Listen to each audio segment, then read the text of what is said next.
ओम नमो भगवते वासुदेवाय.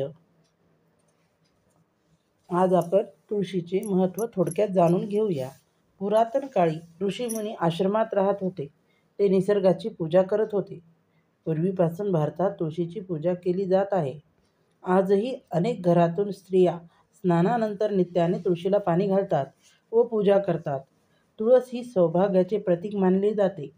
तुळशीच्या पूजनाने घरात मंगल वातावरण निर्माण होते व पवित्र्याचा सुगंध सर्वत्र पसरतो. तुळस ही विष्णुप्रिया आहे. तुळशी पत्राने विष्णूची पूजा केली जाते. कार्तिक शुद्ध द्वादशीस तुळशीचा विष्णूबरोबर विवाह केला जातो. आपल्या पुराण ग्रंथात तुळशीच्या काही कथा आहेत. धर्मध्वज राजाची कन्या म्हणजे तुळस होय. विष्णूच्या प्राप्तीसाठी तुळशीने कठोर अशी तपश्चर्या केली, परंतु तिचा विवाह शंखचूड दैत्याशी झाला. शंखचूड तामस स्वभावाचा होता, म्हणून विष्णूने त्याचा वध केला. तुळशीने विष्णूला पाषाण होशील असा शाप दिला. विष्णूने तिला समजावून सांगितले व लतारूपाने जन्मास येऊन मला लक्ष्मी एवढी प्रिय होशील असे सांगितले. पाषाणरूपी विष्णू म्हणजे शाळीग्राम.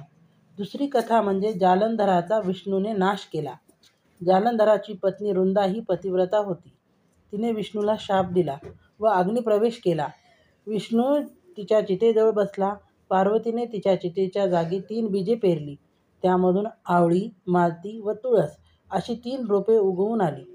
तुळस रुंदेचे प्रतीक म्हणून विष्णूने वैकुंठाला नेली. रुंदा पुढे रुक्मिणी म्हणून जन्माला आली. कार्तिक शुद्ध एकादशीला कृष्णावतारी विष्णूशी विवाह केला.